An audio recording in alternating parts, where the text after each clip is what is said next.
Does everyone have access to the courts, कि क्या सारे जो हैं वो कोर्ट में जा सकते हैं। यहाँ पर yes, all citizens have a right to go for justice, they can get justice through the courts. As we read earlier, the court plays a very important, a very significant role in protecting our fundamental rights. If any citizen believes that their rights are being violated, he can approach to the court for justice. Legal procedures involve a lot of money and paperwork, as well as take up a lot of time. So it is very tough for a poor person. He can't um pay the fee for court. The person who cannot read, who is not able to read or write, whose family depends on his daily wages only, he can't think about this, that he will go to court to get a justice often seems remote. In response to this, the Supreme Court in the early 1980s devised a mechanism of public interest litigation, or PIL, to increase access to justice. Uh, it allowed any individual or organization to file a PIL in the High Court or a Supreme Court on behalf of those whose rights were being violated. The legal process was greatly simplified, and even a letter or telegram addressed to the Supreme Court or the High Court could be treated as a PIL.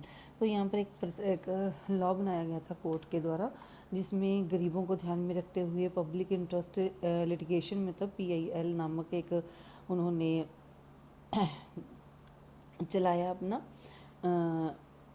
तो यहाँ पर उसमें उन लोगों की शिकायतें उसमें लिखकर कोर्ट को भेजी जाएंगी, और यहाँ तक कि एक टेलीग्राम पे कागज़ के ऊपर भी अगर आप लेटर पत्र भी लिखकर भेज देते हो तो वो भी PIL के थ्रू ही PIL की तरह ही मानी जाएगी, और उसको भी एक प्रॉपर तरीके से ट्रीट किया जाएगा लोगों को जस्टिस दिलवाने के लिए। ठीक है। Did you know that the mid day meal that जो मिड डे मील है यहाँ पर जो स्कूलों में आजकल चलाई गई है बच्चों को खिलाने के लिए, ये भी PIL के ही अंडर आती है। यहाँ जो PIL है, यहाँ पर एक लाइन रहेगी, जो PIL है वो उन लोगों के लिए भी काफ़ी हेल्पफुल है जो बॉन्डेड लेबरर्स हैं, जैसे from in human work conditions उनको जीना पड़ता है, वैसे ही उससे उनको सेव करते हैं। Securing the release of persons in Bihar who had been kept in jail even after their punishment term was completed। उनको जेल में रखा गया था जहाँ उनकी जबकि वो जेल की सज़ा जो वो पूरी हो चुकी थी।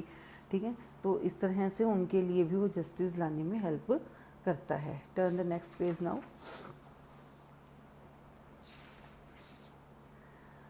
For the common person, access to court is access to justice. The court exercise a crucial role in interpreting the fundamental rights of citizens. As you saw in the above cases, the courts interpreted Article 21 of the Constitution on the right of the life to include the right to food. They therefore ordered the state to take certain steps to provide food for all, including the midday meal. तो ये common person के लिए तो बहुत easy है यहाँ कर justice के लिए अपने पैसे खर्चना या कुछ भी, लेकिन it is very crucial. Court exercises a crucial role in interpreting the fundamental rights of citizens. तो यहाँ पर आर्टिकल 21 के तहत लोगों को राइट टू लाइफ दिया गया, जिसमें राइट टू फूड भी आ गया। तो लोगों को मिड डे मील की तरह जैसे दिखाया गया गवर्नमेंट स्कूल्स में, तो उनको right to life, right to food भी दिया गया है। However, there are also court judgments that people believe work against the best interests of the common person.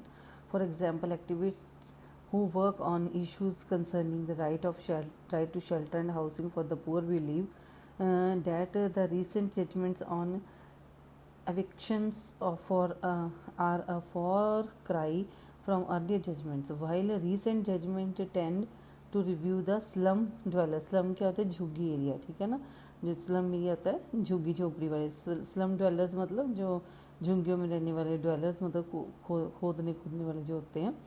ठीक है। तो early judgments had tried to protect the livelihood of the slum dwellers. तो यहाँ पर मतलब जो गरीब लोग हैं उनके लिए, कॉमन लोगों के लिए भी जो कोर्ट्स हैं अपनी जजमेंट्स देती हैं, उनके लिए भी प्रोटेक्शन करती हैं। जो उनके जो स्लम एरिया हैं उनके जो एरिया को दबाने के लिए, जैसे कई बार उनकी जगह को ख़रीदने के लिए लोग आ जाते हैं, उनको वहाँ से उठाना शुरू कर देते हैं। तो कुछ ऐसे भी लॉ बनाए गए हैं कि उनको भी प्रोटेक्शन मिले, उनकी रहायश जो उनकी रहने की जो जगह है उनको भी वहाँ पर प्रोटेक्ट किया जाए।